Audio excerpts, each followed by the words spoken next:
Hey guys, Jeremy here with the Dirty Right Rear podcast, and as you can see, we have Darryll from Farmington Empire Speedway.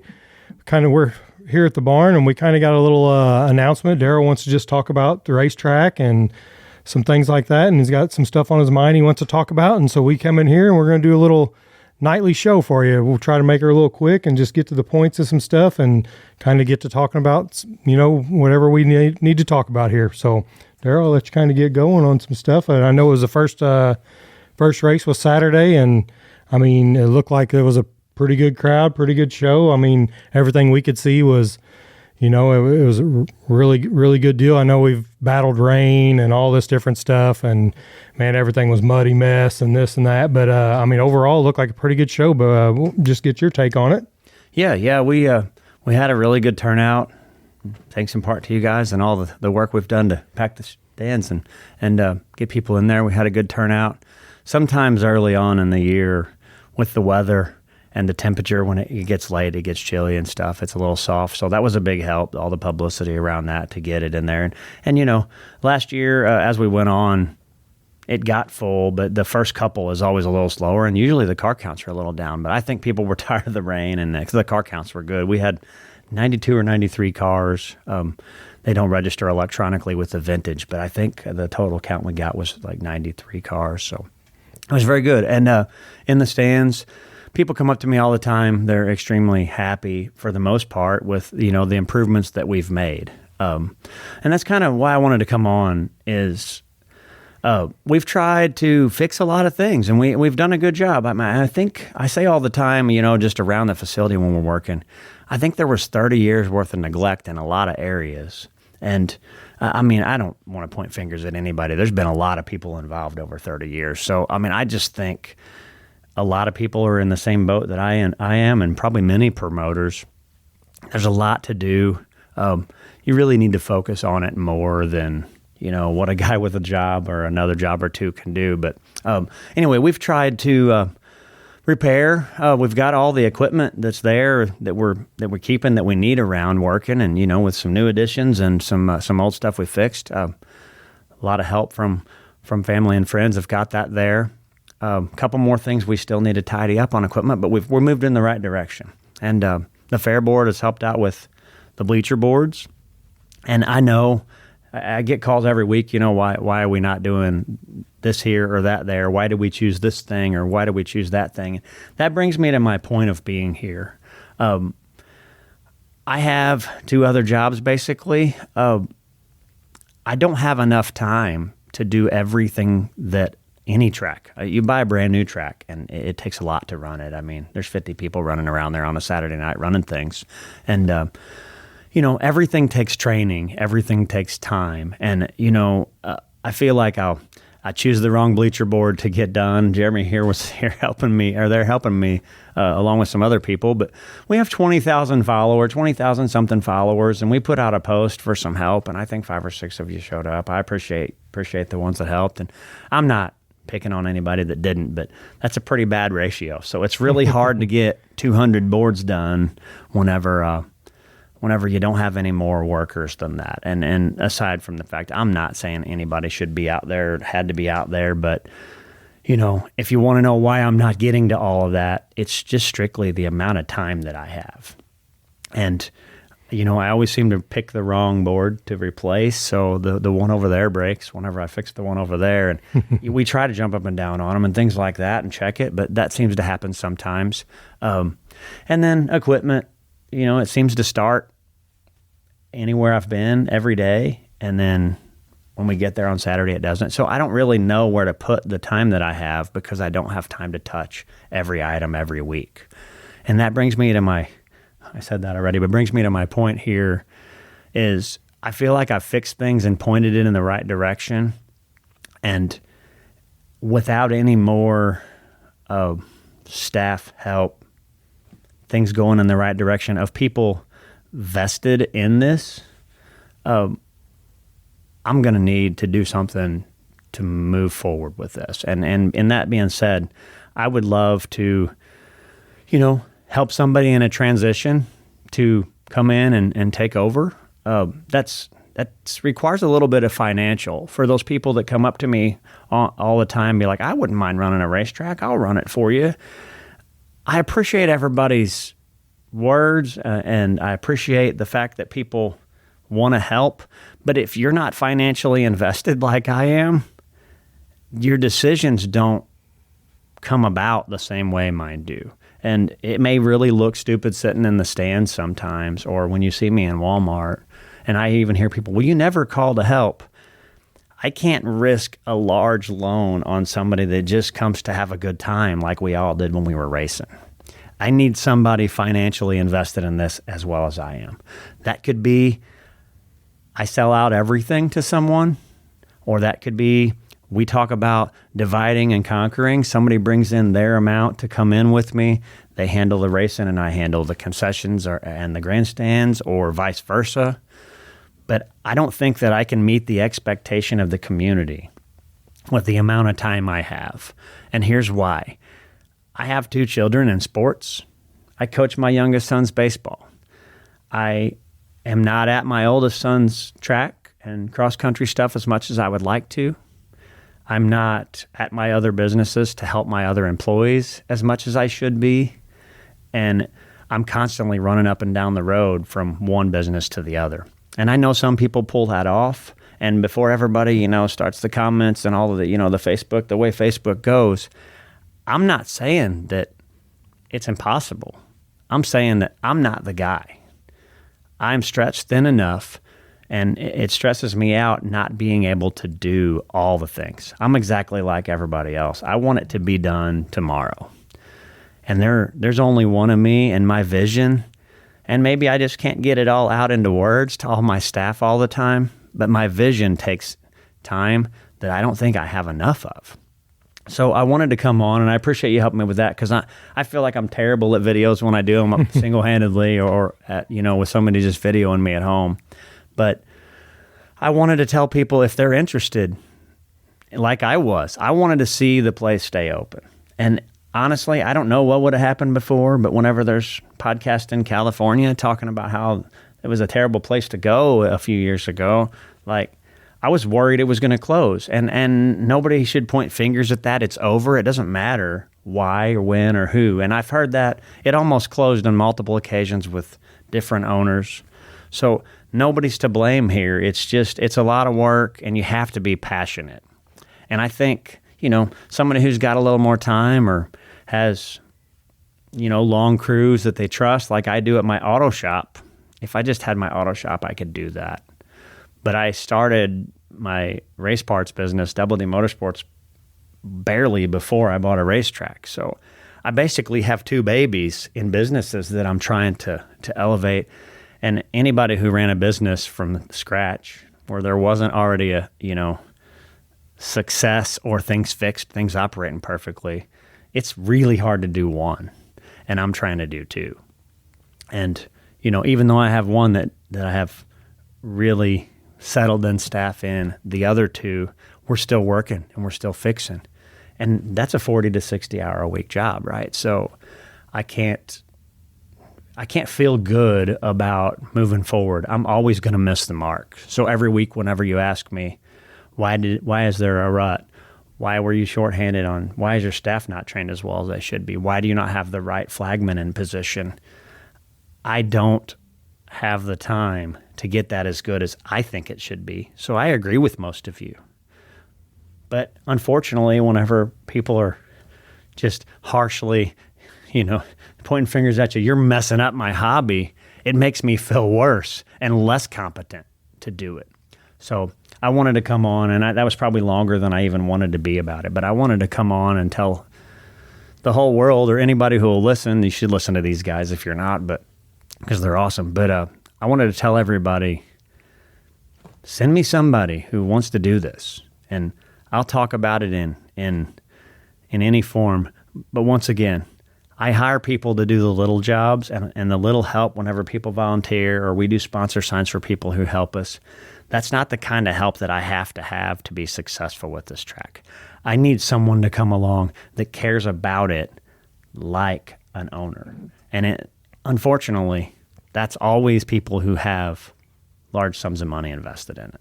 So if there's anybody out there that wants to own it themselves, be partnered up a little bit, somewhat, we can draw something up. Anything like that, I'd be willing to talk about. I probably won't stop to talk about, hey man, I'll come volunteer to 3 hours on a Wednesday. Can I be a partner with you? That isn't what running a business is about. And most of those people that say things like that, I'm not saying that I don't appreciate it, and I do. And there's always work to be done there. When we do bleachers and all that, that keeps the track alive. And the track won't stay alive if it's on one man's shoulders, no matter who that man is. I see the things getting fixed around the community, the other communities and the other tracks. And I mean, I hear about guys putting their houses for sale and selling off their businesses or liquidating things. And that's awesome. There's a couple of promoters out there that I admire from afar. They don't even know me maybe, but I admire them because of their risk.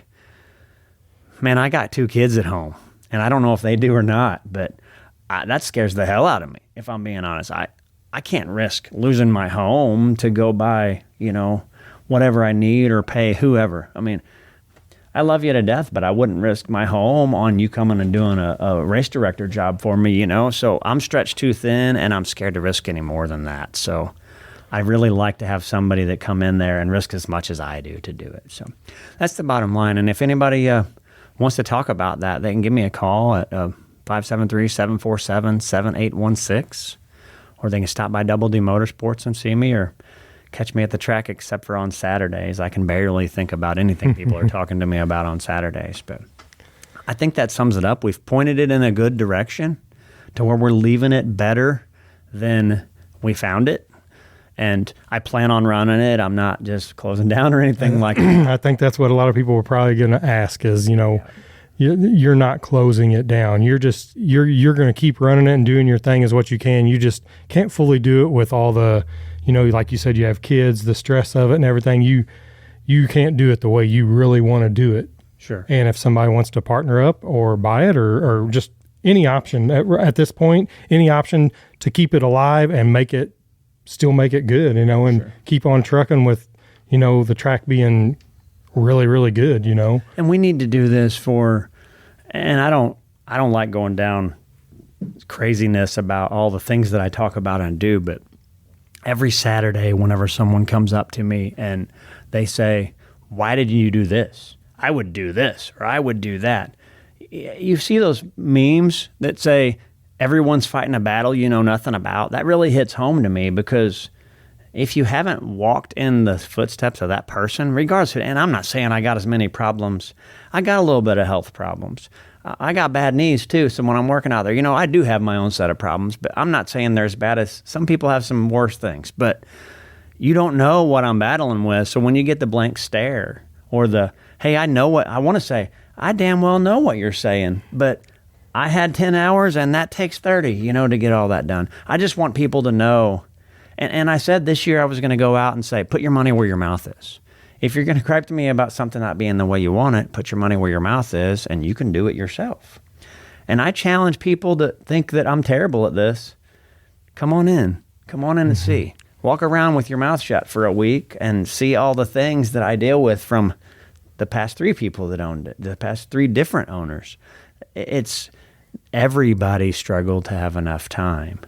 So, and I don't think that, a lot of people realize either you're not really just running the racetrack. If you just had to physically work on the track portion, your life would be way different. You have a restaurant, pretty much, a bar, a racetrack, and then I don't even know what you would call dealing with so much public people. So, I mean, besides your 2 businesses you have, the racetrack has 3 or 4 businesses within itself. It ain't just a racetrack stressing you out. I mean, when so much stuff goes on like that, if you don't have somebody in charge of each one of those, I think that's what you're trying to say is it's hard for you to be in 4 places at the racetrack every time and try to make those 4 groups of people happy. And it's wearing on you. I mean, I can see absolutely. It. I mean, I can see. I mean, if you don't have people that you pull, and I don't really have race fans that manage other businesses for me. One of my other employees, works at the racetrack for me, but if you don't have other managers to pull, I mean, it's a 1 day a week gig for the races. You can't hire a $65,000 manager for the concession stand and a $65,000 manager for track prep and a $65,000 manager for the ticket sales. I mean, you have to wear a lot of hats, or you have to have people that you count on. I don't even have a huge family. My family has helped me a lot, but I don't have a huge family. My in-laws and my parents and my brother and all kinds of people have helped me, and obviously they work for cheaper than if I went out to Indeed or something, you know. And we still, I mean, we all have lives, jobs, lives. I mean, something, and it takes a little bit more than what I can focus on because of having 2 other businesses I do the same thing with. So. And I mean, I think the track is, I mean, it's definitely headed in the right direction. Like when we were out there, you know, we were talking, you know, me and then Chad from the barn, and we were like, look at this. This is amazing. Like when we did our little giveaway during our mission, and I was like, man, this is coming together. You know, all the stuff that's coming together. But we sat around and looked around, and I was like, where's Darryll? You know, and we were looking for you. And I mean, I know you had some, you know, staffing stuff with the kitchen, and you were cooking the whole night. So we didn't even get to bring you out there to be part of that deal. But I was sitting there thinking, man, this would be so cool to have this. And I realized I was doing 2% of something that everyone else at the track is doing or you're doing. And I was like, yeah, I think maybe that's a little different. There's probably 1,000 people or 20,000 people or whatever that they think, why in the world is the guy that runs the place in the kitchen? I get it. You had to. Because if you ask me business advice, here's my business advice. I got it from an old friend that's been in business a lot longer than me, and he's older than me. He said, don't work in your business, work on your business. I live by that with my other businesses. I need to be overseeing what's going on, right? But there's always a fire to put out. And if you don't have anybody in a position trained to run that position, you don't just get to look over and be like, you're doing your job wrong. They'd be like, yeah, I am, because nobody showed me how to do my damn job. So I have to do that. And I don't know. I honestly feel sometimes like it's just my luck. If you get my luck away from that track, it would be smoother, because I mean, literally, the truck will start every day except for the day I got to be there. And then I'm like, what the hell's wrong with the truck? You know, and then there's just stupid stuff. And, it makes it very tough, and like working in the concession stand all night, and somebody will complain about a rut or a bleacher problem or not hearing somewhere, and it's tough. But at the end of the day, I probably give those people a blank stare, like, I'm exhausted. And I really realized I wanted to do this after this weekend, and I'll tell you why. And I'm trying not to talk too long, but I know I always do. But I had a race driver and his dad come up to me. And they were civil to me. I don't know that it was a civil conversation all night from my staff. They said no, it wasn't. But at this point, they were calmed down, and you know what happens. But they come up to me and they were like, you know, we spend a lot of time and money to come do this as a family, and we want to have fun. And I looked over there where they were pitted, and they got a toter and a race car that cost more money than 2 or 3 of my businesses put together cost. And they spent all that money to have a good time. And I'm going into this business and using the little bit of time I have left from my other businesses, and I'm not having a good time. I'm like, well, hell, he's griping at me that I was part of the reason he have a good time. And anybody knows anything about racing, every week somebody gripes you about something. So you kind of have to turn it off a little bit in your brain. But I thought to myself, maybe somebody else can have a good time with this. Maybe somebody else can make this a better time for those folks. I mean, good Lord, they spent how many hundreds of thousands of dollars to come race. And if I'm not putting enough time in there into that racetrack, I'm not doing justice for them. And regardless of whatever they wanted to say to me, the bottom line is this. Could someone with more time make that a better experience for all those people? Probably. I don't think some of those people would have put in all the blood, sweat, and tears that me and my friends have repairing things. But now a lot of it's repaired. It's pointed in a really good direction. Now somebody who does want to put the time in managing it can. And that's kind of what I'm hoping for. So that's kind of the whole gist of this, I guess. You guys, you hear it, you know, if you want to be a part of the racetrack, you know, get a hold of Darryll, and, you know, or if you want the whole thing. I mean, just anything you guys want to do. I mean, obviously he's probably going to be picky with a lot of stuff because, I mean, he puts his heart and soul in it. So, and the fair board will have to approve anyone who wants to take over or anyone who wants to be part of it, a vested part of it, because they want to see, you know, somebody in there that's going to take care of the place. And, you know, there's probably only one or two people that they've expressed that they wouldn't approve, basically, and maybe it's people they had problems with in the past. But that doesn't mean most people aren't blacklisted or anything. But it's a process, and I don't have any problem. If somebody said, hey, I don't know a thing about that, which I didn't really know a thing about behind the scenes there. If somebody says, I don't know a thing about it, but I would love to take a business venture like that because it's exciting, I don't have a problem sticking around. I just can't be there 90 hours a week until it gets where it needs to be. I mean, I would be happy to show everybody my race pass. And, you know, our website isn't where I think it should be because I don't have another 20 hours to work with a website designer to fix it and put more news out there. But if I could show you everything about doing that, I could show you everything about running a race, running the concessions. Hell, I'll walk through every job in the place with people, and I could show you everything about it. I'll show you and people didn't really walk through with me and show me all of that because I think maybe they just put people in charge of it. But that's one more thing, though.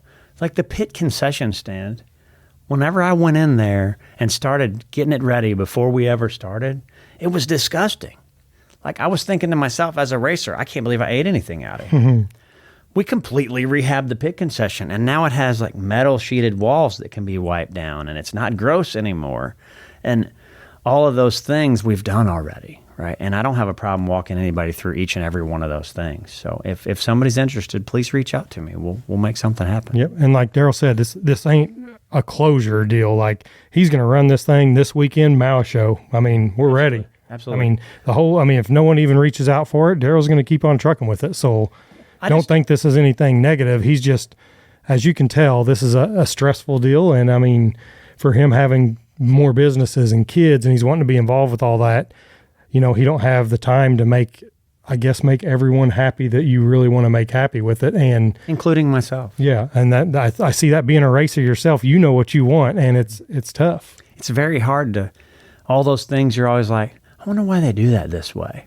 And then you go in there and you try to fix it. I'll say one thing, the whole community doesn't want anything to change because they've been going there since 1970. So it's kind of hard to, like, if you lock a gate because you pay an hourly employee to sit there when 3 people come through it for the last 3 hours or 2 hours, people are angry with you, you locked a gate, but you saved enough money to buy another bleacher board. So those things they happen for a reason, and it's hard to please everybody. Yep. But well, I think kind of got to the point, man. I mean, I hate to hear it because I mean I'm friends with you guys, and I mean after this weekend it was such a cool event and everything looked like it was great and everything. So I hate to hear it, but I mean anyone who wants to be a part of the track, or partnership, anything, or buy the whole shooting match. I mean, get a hold of Darryll, and until then we're going to keep rocking and rolling with it. And I mean you'll see us out there too, and I mean we're going to help Darryll as much as we can too. And, just anybody that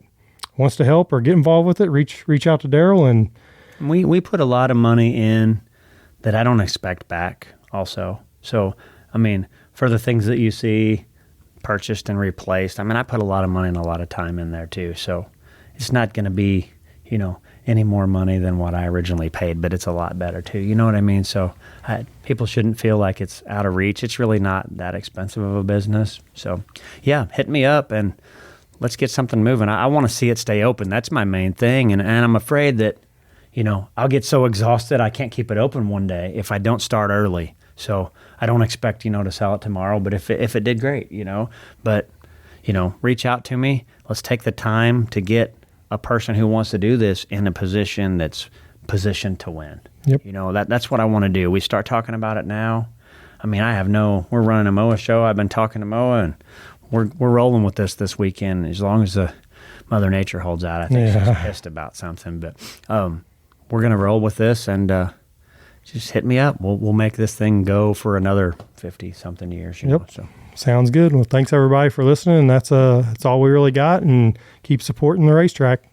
Thank you.